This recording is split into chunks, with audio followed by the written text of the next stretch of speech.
Well, ladies and gentlemen, so I had to come back and talk about this. I saw this whole video. It was an interview by a blogger with R. Kelly's brother, Kerry Kelly, and Tasha K.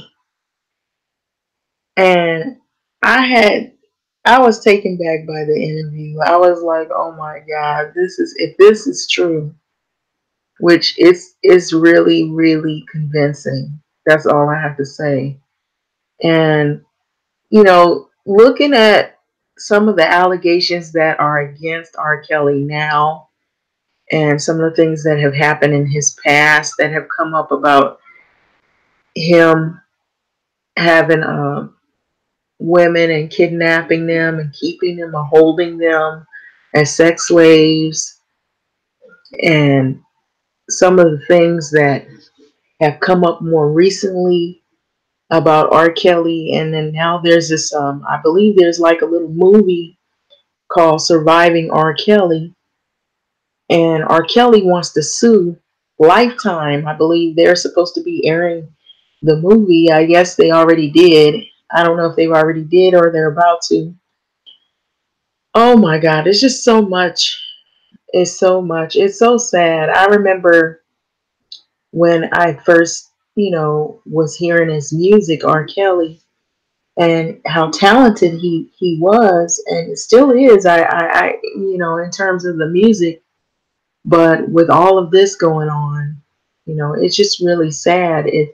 It's another situation that is really like, it's scary, to think that, like I've been saying, you all, that you never know behind closed doors what kind of demons people are battling.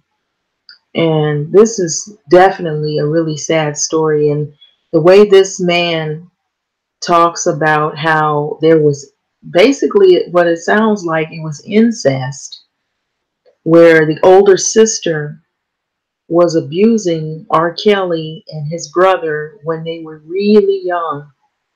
And this brother, he comes out and speaks out about it. And the way he speaks out about it, he speaks of it very articulately and very candidly. And it's really sad. And I just want to add that I believe there are a lot of men that have been abused sexually, probably by, relatives or a neighbor. And it's harder for them to come out and talk about those issues because of being a male. And that might be one of the reasons why some of the things that we're having, where you hear about men, abusing women, or abusing young girls, or abusing boys, and doing, like crazy sexual acts, because maybe, in the back of their mind, they still remember or can recall some of the things that might have been done to them as a child. And I believe it's harder. I think it might be harder for a male to express sexual abuse because he's probably not, in his mind, he's thinking nobody's going to believe me because I'm a boy or because I'm a man, that they're going to think when I was a boy that that's something that, boys do, or that's something that, that's a man thing, whatever. It's not really abuse. So it might be looked at differently, in the man's point of view. Like, other men might make fun of him. Maybe that's what he's thinking, all that pressure to be a man, it's like, oh, you're a wimp. You're going to talk about abuse, sexual abuse, but men get sexually abused too. Didn't you? I know this is not, it's sort of related, but, indirectly, well, sort of. I don't know if you all been hearing about the Catholic Church and how a lot of those little boys were abused. Just think of some of those men now, the ones that survived that, what they're thinking and how they have to live their lives knowing that all that happened. And they had to grow up thinking that was okay. How messed up they are now. You know, some of them have come and spoke out, and others probably hide it. They conceal it and they hide it deep down within, you know, their heart, and it's something they've been battling with. And I think the way men deal with sexual abuse, they probably become more violent. They might be, you know, angry and enraged because of what has happened to them. They might even turn to substance abuse more often.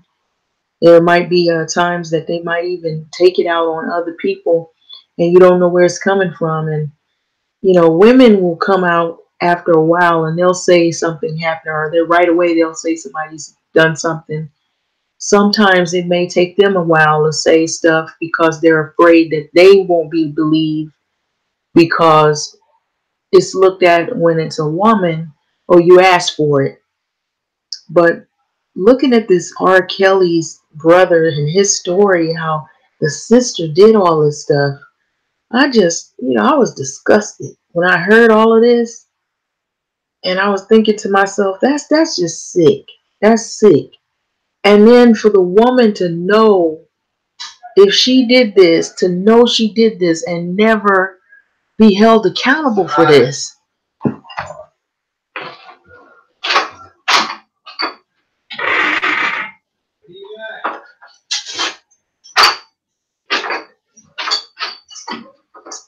So what I'm thinking is what's sad about this whole incident. Excuse me, I was trying to close the door. But anyway, when I heard, I just wanted to talk about this because I was so disturbed by this story right here. This story is so disturbing, that the way this man describes all this stuff. How come, you know, how come they don't? I wonder, if all these people are going to jail for sexual abuse, how come now that this man is coming forward and saying this, if this is true, how come they don't hold his sister accountable for what she did? I know that they're grown men now, but this was sexual abuse that went on for years and years and years. And this messed these men up. And so if some of the stuff I'm hearing about R. Kelly, like he said, R. Kelly, he didn't take it as it was damaging or it hurt him. It was more like he liked it.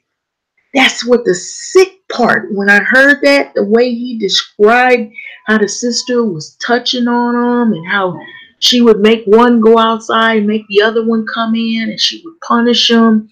I can visualize that just how sick that is, to do that to your own little brothers. And the mother, she's doing all this stuff to protect them, thinking I'm keeping you from the predators outside and all of these strangers and neighbors. You don't know what they're about. And the devil is in her own house. You know what I'm saying? The the predator is right in her own house. It's sick. And then when he describes how his niece, she acted. The daughter had I guess the sister had kids, and her daughter is his niece, and she acted like she was kind of touchy feely and coming on to him, and it was inappropriate. The way he described that, it just seemed too realistic. And it's so sad that this kind of stuff goes on. It's just too believable. And I know a lot of people don't like this blogger, but this interview right here, this was really sad. When I was listening to this, I had to play back some of the stuff he was saying, and I was like, oh my God. So anyway, I'm gonna play some of this video. It's just sad. It's just sad. And I'm gonna go to the parts where he talked in detail about this incident. And if you hear some of this, I don't know if you guys seen this video, but this is really shocking. This is really shocking. said that the sister moved away because she didn't want to face the demons. Basically, that she committed molestation on her brothers for years, sexual molestation on R. Kelly and Casey Kelly when they were young. And so this right here, oh man. Let him go outside as well. But see, Bruce never got in trouble. Like me and Robert, we had done something in my sister mind to the point where that was an excuse for y'all had you on punishment. So y'all gotta stay in the house. You know, Bruce always went outside. See, and so in my mind as a kid, when I look back on it, she never pulled that with Bruce to my knowledge. Okay. She always got to go outside. Okay. Now, when you say, because it's interesting, a lot of parents right now, and I hate to bring this up, are fighting because they said that their daughters are trapped in a house. And so when you look at everything that your brother is being accused of and the conversations that you and I have had, they kind of mimic some of the same things that your sister did to you. And I kind of want you to explain a little bit of that to the viewers, what you're comfortable with. Because I don't know how much you're willing to share, but as much as you can or you feel comfortable with sharing, because I know it is a very tough topic. But talking about, let's go back to when you were 6 and you said he was 10, and you know the punishment was if she would find a reason to for you guys. I mean, she would find anything. Right. You guys would get in trouble for. We didn't listen to her, or we didn't do what she said.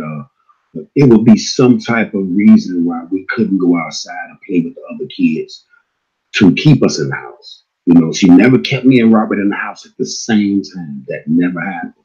It was me, and then Robert get to go out with Bruce, and then it was me and Bruce, and Robert get to stay.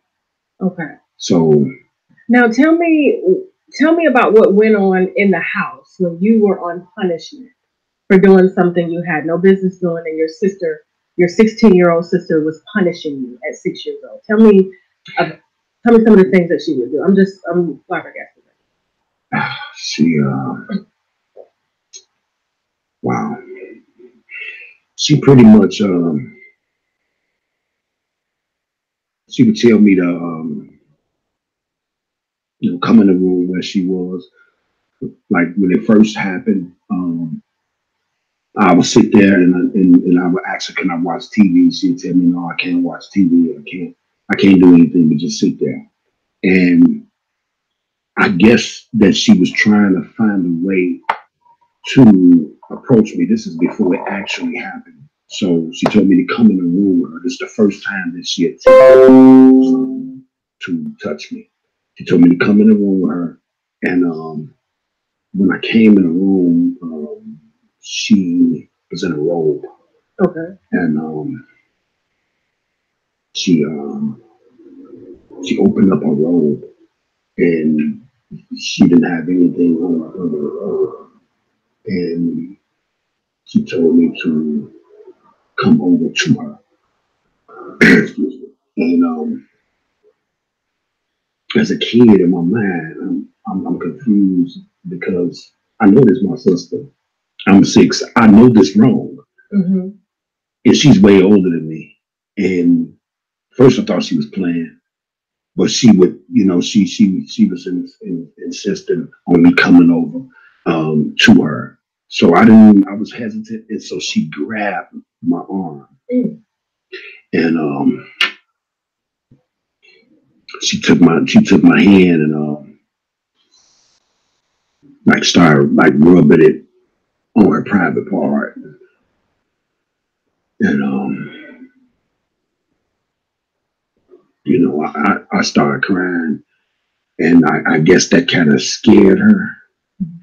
And so she told me to just go back in the living room, just go back in the living room. And that was the first time that she attempted to test the water, so to speak. Um, the next time, I tried to find a way, like, to tell my mom in a way where but she wouldn't be looking at me like I done something wrong. If you understand what I'm saying. Yeah. I said, I told my mom, I said, I don't want, I said, do you have to go to work? I remember asking her that. At 6 years old. Do you have to go to school? Okay. Can you stay home today? Wow. And she said, no, baby, I can't stay home. I have to do these things to provide a roof over y'all head. And I have to do these things to make sure that y'all comfortable and y'all straight. And she was like, what's wrong, baby? I miss you. And so as a kid, I'm it was a call out for help, Mm-hmm. but in my way, it was like sending a bat signal, you know. Like help. Right. And hoping that she would get it without me really saying it.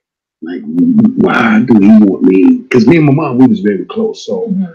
I believe that wasn't out the box for me to ask her. Because I mean, I went everywhere with her. Mm-hmm. She was my like homie. I'm her baby, so we was real tight. She was tight with all of us. But by me being a baby, we had like an extra special. She used to tell people this is my baby. So, um, and then she had lost a child before me. Oh, so it was 5 of you. It was 5, but she had lost a child maybe 2 years before me. Wow. And when I came along, she called me the miracle baby because I think she had like 2 miscarriages or something before I was born. So it was a bond there. So I felt like I threw the bat signal out, and she was a concerned mother about taking care of her kids. And after that happened, um, I say maybe not the next time my sister watched me. I say maybe about a week later. Okay, this is after the first. This is after the first incident. Okay. And maybe about a week later, she told me to stay in the house, and this time she was more aggressive with her approach. Um, Robert and Bruce was allowed to go outside, and she told me to sit in the living room, and I couldn't watch TV again. It was something that she said that I did. She asked me a question, and I don't think I answered it correctly, um, or like she wanted me to answer it. So I was being smart, but I probably did approach her like that because of the incident that happened earlier the week before, and I'm sitting there confused and not understanding what is going on. Was she playing, or was she serious? Who plays like this? Even as a kid, I'm thinking, who would play like this?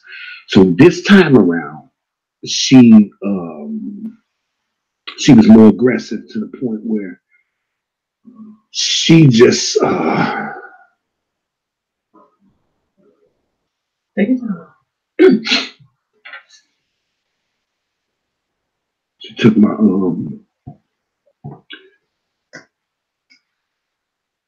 she took my face, and I'm short at the time,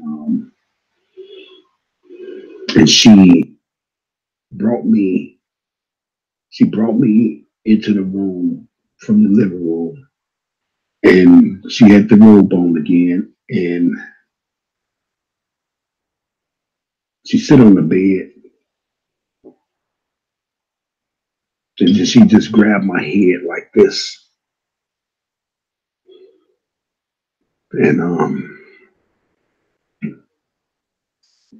she just took my head and put it down by her private part, and um, she told me to she told me to lick her private parts. Of course, I didn't know what I was doing. At 6 years old. 6 years old, and she was like, stick your tongue out, lick it hard, lick it She's fast. giving you Instructions, and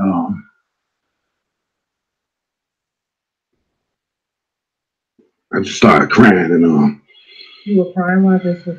and then she went down and started. She started. Thank you. She went down and she started giving me oral sex with her mouth.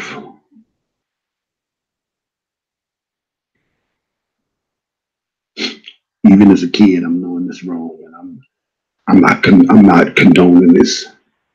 Um, human nature, So of course I'm erected At 6. at 6, and she she laid down on her back and she grabbed me and she tried to like make me late. As I was continuing to do my research, I got another little shaky leaf. It said list of Negroes, Berry Hill Plantation.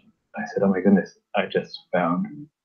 A on her, but I was kind of like fighting to lay on her, so she turned around and laid me down, and she sat on me, and she took her hand and she grabbed my private part, and and she put it in.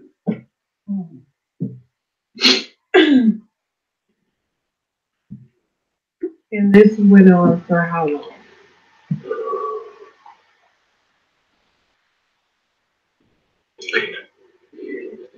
It had to be about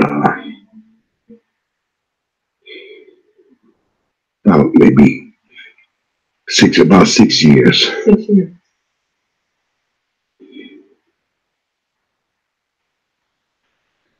Okay, that's just disturbing. Um, when I heard this video and I was listening to him talking and describing what had took place, I was thinking, well, you know, this type of thing here shouldn't rule out the fact that you have also women, some women who will do these type of things and maybe she suffered abuse. The question is, what kind of abuse did she suffer? And how come now that this is out that they're not looking for her to hold her accountable to some degree? So I don't know if it's because of her, all of them being adults and nobody has requested to press charges against someone or file charges against someone. I don't know how that works. But this is really disturbing here, folks. I mean, when I saw this video, and then some of the other things that I've heard about, what has gone on with R. Kelly, it's just really sad. It seemed like he went from 100 all the way down to the Rocky Zero. And it happened in a matter of years.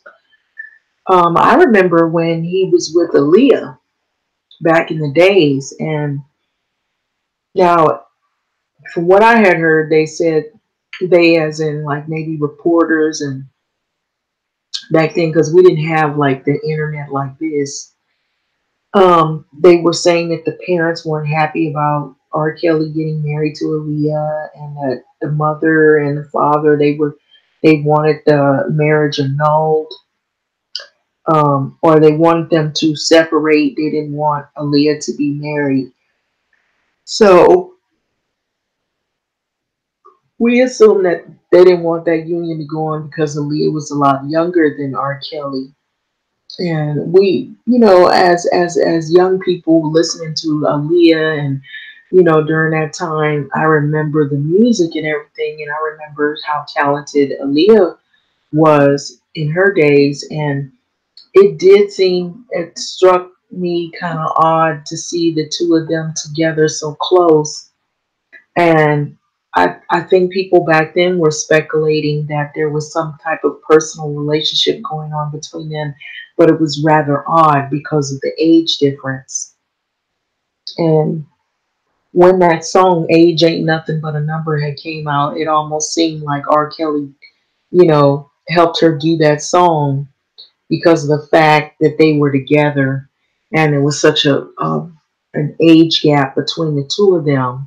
He seemed like a full grown man, and she still was really very young, you know, like a teenager. And after years went by, and then we heard the incident with the video tape and this young girl that he was with, it all just came back. People were thinking about that whole incident with him and Aaliyah. And then when we hear the more shocking, disturbing incidences of, what has gone on with him with all these young girls and holding all these girls as sex slaves, and, and now Carrie Kelly is talking about recalling their childhood and the sexual abuse that they had endured for, like he said, a period of about 6 years. And so it kind of ties all together. It really sounds very convincing, being so that R. Kelly has had a history of sexually abusing women, and or at least that's what's been alleged that he has supposedly done. And some women have come forward and have said that he in fact has kept them and held them, and some women have come out and spoke out about it and some of the horrific situations that they had to encounter. And so it just seems really, really sad. It's really scary and eerie and creepy. I mean, it's just all rolled in one. It's unbelievable, but it is believable at the same time. Unbelievable that this could have went on for so long and nobody was able to intervene. But however, there are stories, many stories like this, and I don't know if you recall that there's stories that even about the Catholic Church, how there's been years and years of sexual abuse with young people who have attended some of these Catholic church, and there's been priests. I was reading an article said there were like 700 or more priests who had participated in sexual abuse and activities, and they weren't held accountable for it. And what I've known, over the years is that with the Catholic churches, they tend to keep things quiet and secretive, and they bury things or hide things and keep it a secret. And it goes on for many, many years and decades even. And that's the one thing that I know to be true. And other people have also uh, agreed that in their experiences with the Catholic Church, when there is a conspiracy or if there's some type of collusion or something that has gone wrong in the church, it is held as a secret. And unfortunately, a lot of those secrets have revealed themselves because a lot of the people who have been sexually abused have come forward and spoken out about some of their dealings with Catholic churches. And so this one right here is in the home. And you could say molestation, but it sounds like incest. It sounds like the older sister took advantage of her two younger brothers when they were little, and she was having sexual relations with them and abusing them at the same time. And she was probably good at lying and hiding what she was doing for many years.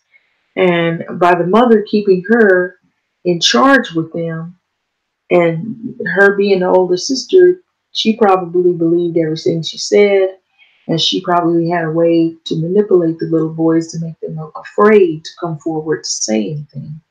And by them being little boys, too, think about it. Your sister had sex with you, that's not true. Or, jokes, kids around the neighborhood would make fun of them. And it would make them look odd or whatever. And so this is not the only family that's had some issues. Um, I'm not even gonna say it because I don't want to, end up being something too exposing. But I think there's been a lot of exposing, and I think there's more to come in 019. But this is really disturbing. I will say that by far. This is another story that is very disturbing. That all throughout their childhood, throughout the home, the predator is living amongst them, and it's just the older sister. And so he describes how the older sister even moved to I believe it was Aurora, Illinois, kind of moved away to try to distance herself, and how R. Kelly, she's close to him, and that he had bought her a home, and that she had brought her church, and think about it. That's the other thing. I mean, like in some of the churches, I know some people will say, "Oh, you can't blame the church," but a lot of these churches have a lot of drama going on, a lot of secrets. And some of those secrets are no longer secrets. They're exposing themselves. People are coming out and coming forward and being brave and talking about some of the things that have happened in some of these churches. There's been a lot of sexual abuse even in the churches. And so for this woman to call herself a saved, sanctified, holy roller woman, knowing that she has this past of sexually abusing her brothers, and then having the audacity to bring her church to an R. Kelly concert. What kind of music does he sing, y'all? Think about it. Most of the music is about, women, it's about sex. And, your church comes to a concert to see an R. Kelly concert of all concerts? To hear that type of music? I thought you weren't supposed to listen to that type of music. So anyway, that's how you know it's phony. And so it all connects. But what do you think about this? This was really disturbing. And I know some people don't like this blogger because she has her own issues with some of the entertainers that she has had some interviews that are really racy and some situations that are really hot button topics. Some had involved Cardi B, and there's so much drama with that still going on. And there's so many back and forth stories with that. It's just crazy. But anyway, but this thing right here with Carrie Kelly, rather. Excuse me for mispronouncing his name. This, what do you think? You think this is a believable story? It sounds convincing to me. That's all I gotta say. Now, I really don't know these people. I'm not connected to them. I'm not close to them like that. But so many things have happened up to now, and it's still happening. And this story that this man is telling does not sound like a lie. It sounds like there's a lot of truth to what he's saying. And it's just really difficult for him to say this. Because think about it, why would you sit up there and lie on your own family members like that? Why would you sit up there and make up a story about your own sister had sex with you and abused you when you were just 6 years old? Why would you lie like that? What reason would you have to lie like that? So I don't think that he's telling a lie. I think he's really telling the truth. And maybe people don't like the person that he's being interviewed by, but I think his story, outside of that, his story, it sounds very convincing, y'all. It's just very disturbing that this happened. If this happened like he say it did for all these years, it's very understandable too. It makes it clear as to why R. Kelly's the way he is as well. It gives more merit to the situation so that you see clear, well, why could somebody be so sick, holding women as sex slaves and Having an assistant tell them how to touch you and all this sick stuff. Who would think of something? Where do you get that? But when you hear his brother, Kelly, talk about their sexual abuse as children, all the puzzles seem to fit. So what do you think about this story? Anyway, like, comment, subscribe. Give your feedback. Do you believe this story? Or do you think this is maybe another publicity stunt? I don't think so. I really don't at this point. Because I think R. Kelly almost lost everything. And, why would your family members come forward and say all these things if there wasn't any truth to it? So with that being said, I'm going to let this video go, and thanks for listening.